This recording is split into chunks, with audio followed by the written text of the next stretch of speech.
ओम शांति। 10 फरवरी 2023 की आज की साकार मुरली। बाबा कहते, मीठे बच्चे, बाप तुम्हें हद और बेहद की नॉलेज दे, फिर इससे भी पार घर ले जाते हैं। सतयुग त्रेता है हद, द्वापर कलयुग है बेहद। प्रश्न, बाप द्वारा मिली हुई नॉलेज में मजबूत कौन रह सकता है? उत्तर, जो पूरा पवित्र बनता है। पवित्र नहीं तो नॉलेज धारण नहीं होती। पवित्र गोल्डन एजेड बुद्धि में ही सारी नॉलेज धारण होती है। वही बाप समान मास्टर नॉलेजफुल बनते हैं। प्रश्न, पुरुषार्थ करते करते तुम बच्चों की कौन सी स्टेज बन जाएगी? उत्तर, अब तक जो उल्टे सुलटे संकल्प विकल्प चलते वह सब समाप्त हो जाएंगे। बुद्धि योग एक बाप से लग जाएगा। बुद्धि सोने का बर्तन बन जाएगी। बाप जो भी रत्न देते हैं वह सब धारण होते जाएंगे। ओम शांति। बाबा कहते, मीठे मीठे रूहानी बच्चों को रूहानी बाप रोज़ रोज़ बैठ समझाते हैं। यह तो बच्चों को समझाया गया है कि ज्ञान भक्ति और वैराग्य का यह सृष्टि चक्र बना हुआ है। हद और बेहद के पार जाना है। कहा जाता है ना, हद बेहद से पार। तो बुद्धि में यह ज्ञान रखना है कि हद और बेहद से पार जाना है। बाप के लिए भी कहा जाता है हद बेहद से पार। इसका भी अर्थ समझना चाहिए। रूहानी बाप रूहानी बच्चों को टॉपिक पर समझाते हैं। ज्ञान भक्ति पीछे है वैराग्य। यह तो जानते हो, ज्ञान दिन को कहा जाता है, जबकि नई दुनिया है वहाँ भक्ति होती नहीं। वह है हद की दुनिया।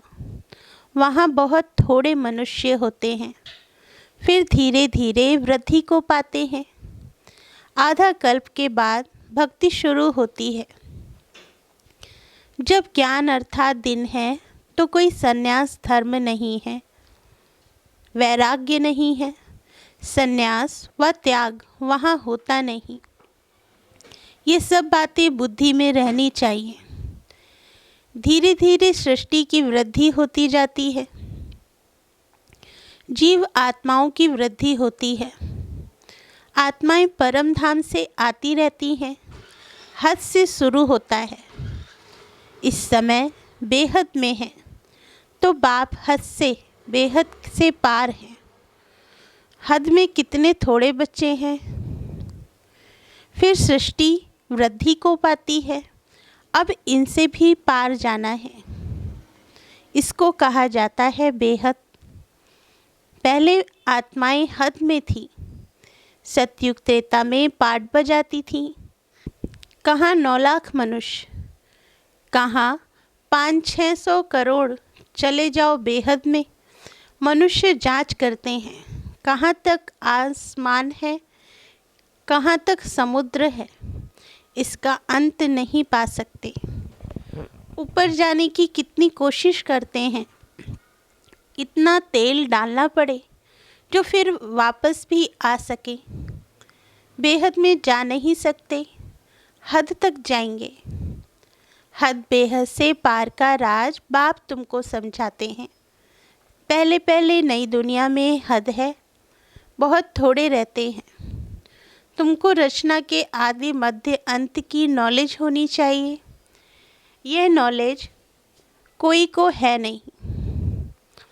बाप को ही नहीं जानते। यह सब राज समझाने वाला बाप ही है जो हद बेहद से पार है। तो बाप बैठ तुमको रचना के आदि मध्य अंत का राज समझाते हैं। फिर बाप कहते हैं, बच्चे इनसे भी पार जाओ। वहाँ तो कुछ है नहीं। आसमान ही आसमान है, जल ही जल है, जमीन आदि कुछ नहीं। इसको कहा जाता है हद बेहद से पार। इसका कोई भी अंत नहीं पा सकते हैं। बेअंत बेअंत कहते हैं, परंतु अर्थ नहीं जानते। बाप ही सारी समझ देते हैं, क्योंकि वह है श्रेष्ठ, अर्थात बहुत समझदार। समझ समझकर ही बहुत समझदार माला का दाना बने हैं। मनुष्य कोई भी रचता और रचना के आदि मध्य अंत का राज नहीं समझते हैं।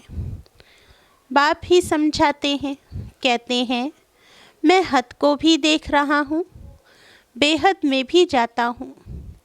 इतने सभी धर्म हैं, ऐसे ऐसे स्थापना होती है। वह सतयुग है हद की सृष्टि, फिर कलयुग में है बेहद, फिर हद बेहद से पार, जहाँ हमारा शांति धाम है, स्वीट होम है। सतयुग भी है स्वीट होम, वहाँ शांति भी है तो राज्य भाग्य भी है। वहाँ सुख और शांति दोनों ही हैं। घर जाएंगे तो वहाँ सिर्फ शांति होगी, सुख का नाम नहीं। बाबा कहते, अभी तुम शांति और सुख दोनों स्थापन कर रहे हो, वहाँ अशांति का नाम नहीं। अशांति 5 विकारों से है, यह दुनिया में कोई नहीं जानता। आधा कल्प के बाद फिर रावण राज्य होता है। वो लोग कल्प की आयु लाखों वर्ष कह देते हैं, समझते कुछ भी नहीं, इसलिए भ्रष्टाचारी दुखी पतित हैं। जरा भी सभ्यता नहीं है। जो दैवी सभ्यता थी उसके बदले असभ्यता है, आसुरी गुण हो गए हैं। यह है बेहद का ड्रामा। अब कहा जाता है हद बेहद से पार, बहुत दूर दूर जाते हैं। मनुष्यों को तो खेल का कुछ भी पता नहीं कि सबसे बड़ा कौन, ऊंचे ते ऊंचा है भगवान। तब कहते हैं तुम्हारी गतमत तुम ही जानो। बाबा कहते, अब तुम बच्चे सब कुछ समझते हो, परंतु तुम्हारे में भी नंबरवार हैं। बाप बैठ समझाते हैं कि मेरी बुद्धि कहाँ तक जाती है। हद बेहद से पार, वहाँ कुछ भी नहीं है। तुम बच्चों के रहने का स्थान है। वह ब्रह्मांड ब्रह्म महतत्व, जैसे आकाश तत्व में यहाँ बैठे हो, कुछ भी देखने में नहीं आता है। पोलार ही पोलार है। रेडियो में कहते हैं आकाशवाणी। अब आकाश तो बहुत बड़ा है, उसका अंत तो पा नहीं सकते। उसकी वाणी मनुष्य क्या समझेंगे। यह जो आकाश का तत्व है, इस मुख से पोलार से वाणी निकलती है, इसको कहा जाता है आकाशवाणी। वाणी मुख से पोलार से निकलती है। वाणी कोई नाक कान से नहीं निकलेगी। तो बाप भी शरीर में बैठ इस मुख से तुम बच्चों को समझाते हैं। तुम बच्चे ही जानते हो बाप क्या है। जैसे हम आत्मा हैं, वैसे बाबा भी ऊंचे ते ऊंची आत्मा है। सबको नंबरवार पार्ट मिला हुआ है। ऊंचे ते ऊंचा बाप, फिर नीचे आओ। नंबरवार खेल में सब आते हैं। नई दुनिया में पहले पहले हैं लक्ष्मी नारायण, फिर उनके साथ जो नई दुनिया में रहते हैं। माला को देखो, ऊपर में फूल, ऊंचे ते ऊंचा भगवान, फिर है मेरू युगल, फिर माला देखो कैसे बढ़ती है। ये सब पढ़ाई है ना, सारी पढ़ाई बुद्धि में रहती है। बीज और झाड़, बीज ऊपर में है। रचता बाप ने बैठ रचना के आदि मध्य अंत का राज तुमको समझाया है। ये सृष्टि रूपी कल्प वृक्ष है। इनकी आयु भी एक्यूरेट है।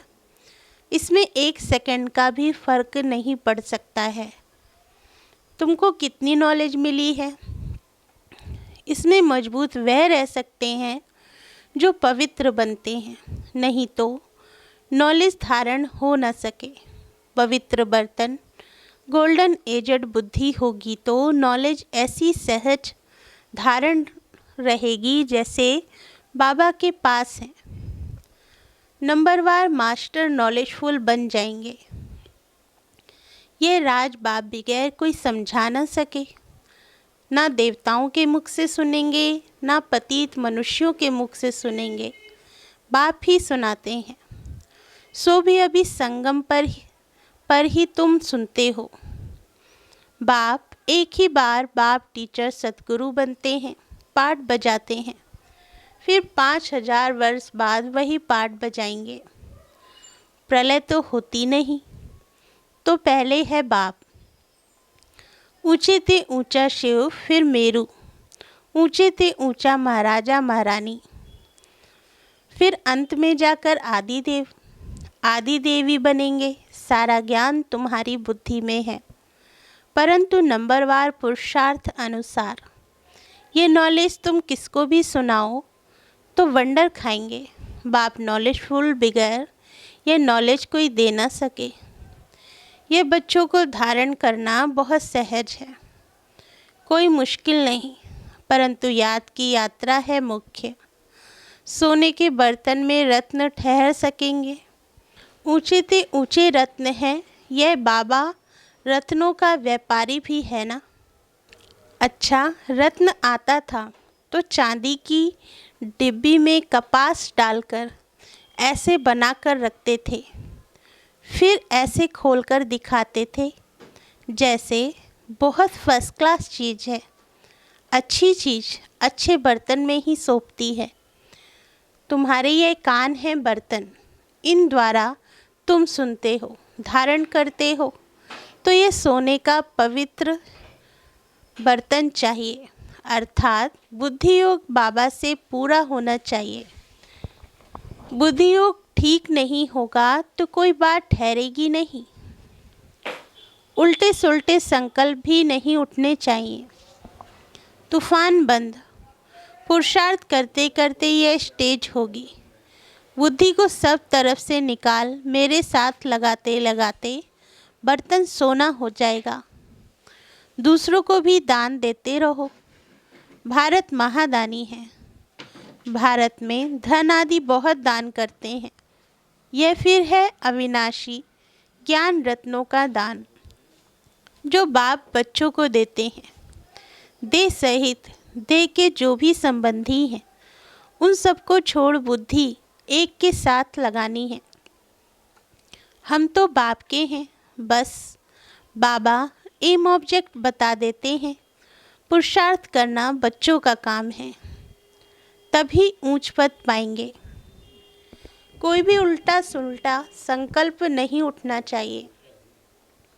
बाप है नॉलेज का सागर, हद बेहद से पार सब राज समझाते रहते हैं। मैं हद बेहद से पार चला जाता हूँ, तुम भी हद बेहद से पार हो। संकल्प आदि कुछ नहीं, फिर तुम भी पार चले जाएंगे। गृहस्थ व्यवहार में रहते कमल फूल समान बनना। हाथ काटे दिल शिव बाबा को दे। चलते चलते कई बच्चे टूट भी पड़ते हैं, नापास हो पड़ते हैं। तुमको सब मालूम पड़ जाएगा। अच्छे अच्छे महारथियों को भी माया हप कर गई, आज नहीं है। बाप को छोड़ जाकर माया की एसलम लेते हैं। पढ़ने वाले ऊंच चले जाते हैं और पढ़ाने वाली टीचर मायावी बन जाती है। जैसे ट्रेटर होते हैं, दूसरे पास जाकर शरण लेते हैं। जो पावरफुल देखते हैं उस तरफ चले जाते हैं। तुम जानते हो बहुत ताकत वाला तो एक बाप है, वही सर्वशक्तिमान है। हमको ऊंच पढ़ाए एकदम विश्व का मालिक बना देते हैं। कोई अप्राप्त वस्तु नहीं जिसके लिए पुरुषार्थ करना पड़े। ऐसी कोई चीज़ है ही नहीं जो तुम्हारे पास ना हो। सो भी है नंबरवार पुरुषार्थ अनुसार। बेहद के बाप बिगैर ये बातें कोई जानते नहीं। तुम ही पूज्य थे, फिर तुम ही पुजारी बने हो। अब फिर पूज्य बनने के लिए पुरुषार्थ कर रहे हो। जितना बाबा की याद में रहेंगे तो माया के तूफान खत्म होते जाएंगे। हातिम ताई का खेल दिखाते हैं। मुहलरा डालते थे तो माया भाग जाती थी, मुहलरा निकाला तो माया आ गई। बाप समझाते हैं, बच्चे अपने को आत्मा भाई भाई समझो। शरीर ही नहीं तो फिर दृष्टि कहाँ जाएगी। इतनी मेहनत करनी है। कल्प कल्प तुम्हारा ही पुरुषार्थ चलता है। पुरुषार्थ से तुम अपना भाग्य बनाते हो। बाप बच्चों को मुख्य बात कहते हैं, अपने को आत्मा समझ मुझ बाप को याद करो। यह बात तुम ही जान सकते हो। भल वे कहते हैं गॉड फादर है, हम सभी ब्रदर्स हैं, परंतु समझते नहीं हैं। गाते भी हैं सबका सद्गति दाता राम, सबको सुख देने वाला एक ही बाप है। राम को बाबा नहीं कहेंगे, बाबा एक शरीरधारी को दूसरा अशरीरी को कहते हैं। पहले पहले है अशरीरी फिर शरीर बनते हैं। पहले पहले है अशरीरी फिर शरीर बनते हैं। पहले हम बाबा के साथ रहते, फिर पाठ बजाने के लिए लौकिक देहधारी बाप के पास आते हैं। ये सब है रूहानी बातें। उस लौकिक जिस्मानी पढ़ाई को भूल जाना है। चक्र सारा बुद्धि में है। अभी है संगम युग। हमको अब नई दुनिया में जाना है। पुरानी दुनिया खत्म होनी है। अब नई दुनिया में जाने के लिए दैवी गुण भी जरूर धारण करना पड़े, पावन बनना पड़े, बाप को भी जरूर याद करना पड़े और पूरा पूरा याद करना है ताकि पाप कट जाएं। बाप कहते हैं मुझे याद करो तो पावन बनेंगे। इनको कहा जाता है योग अग्नि। बाबा की श्रीमत पर चलना है। बाकी तो सारी दुनिया रावण की मत पर चल रही है। वह है विकारी मत, यह है निर्विकारी मत। 5 विकार है ना। पहले पहले है देह अहंकार, फिर काम क्रोध। मनुष्य अहंकार को पिछाड़ी में रखते हैं। वास्तव में अहंकार तो पहले होना चाहिए, पीछे और विकार आते हैं। बाप तुम बच्चों को समझाते हैं, कल्प कल्प अनेक बार समझाया है, हर 5000 वर्ष के बाद समझाते हैं। बुद्धि से समझते हो बाबा हमको आस्तिक बनाते हैं, अर्थात रचता और रचना का नॉलेज बताते हैं, इसलिए उनको क्रिएटर कहा जाता है। यूँ तो अनादि क्रिएशन है, फिर भी समझाने वाला एक है। उनमें सारा ज्ञान है अनादि बना हुआ ड्रामा। कोई बनाता नहीं है। वह हद का ड्रामा शूट करना सहज होता है। यह तो बड़ा बेहद का ड्रामा है। यह अनादि शूट किया हुआ है, बना बनाया है। इस ड्रामा में जरा भी फर्क नहीं पड़ सकता। बेहद ड्रामा का चक्र चलता रहता है। बाबा कहते हम तमो प्रधान से सतो प्रधान, फिर सतो प्रधान से तमो प्रधान बनते हैं। पवित्रता की ही मुख्य बात आती है। पवित्र दुनिया में कितना सुख है, पतित दुनिया में कितना दुख है। आधा कल्प सुख धाम, आधा कल्प दुख धाम। यह राज भी तुम्हारी बुद्धि में ही है, दूसरा कोई नहीं जानते। अच्छा, मीठे मीठे सिकिल दे बच्चों प्रति माता पिता बाप दादा का याद प्यार और गुड मॉर्निंग। रूहानी बाप की रूहानी बच्चों को नमस्ते। धारणा के लिए मुख्य सार। फर्स्ट पॉइंट, उल्टे सुलटे संकल्पों से मुक्त होने के लिए बुद्धि योग हद बेहद से पार घर में लगाना है। दैहिक दृष्टि समाप्त करने लिए आत्मा भाई भाई हूँ, यह अभ्यास पक्का करना है। सेकंड पॉइंट, अविनाशी ज्ञान रत्नों का दान करना है। बुद्धि को सोना पवित्र बनाने के लिए और सब तरफ से निकाल एक बाप से लगाना है। वरदान: स्वयं को बाप हवाले कर, बुद्धि से भी सरेंडर होने वाले डबल लाइट भव। वरदान का सार है, अपनी जिम्मेवारी बाप को देकर स्वयं को बाप हवाले कर दो, अर्थात अपने सब बोझ बाप को दे दो तो डबल लाइट बन जाएंगे। बुद्धि से सरेंडर हो जाओ तो और कोई भी बात बुद्धि में नहीं आएगी। बस सब कुछ बाप का है, सब कुछ बाप में है, तो और कुछ रहा ही नहीं। जब रहा ही नहीं तो बुद्धि कहाँ जाएगी। बस एक बाप, एक की ही याद का रास्ता। इस रास्ते में सहज मंजिल पर पहुँच जाएंगे। स्लोगन: अडोलता के तख्त पर विराजमान हो, साक्षी दृष्टा बन, पाठ बजाने वाले ही श्रेष्ठ पाठधारी हैं। अच्छा, ओम शांति। मीठे बाबा।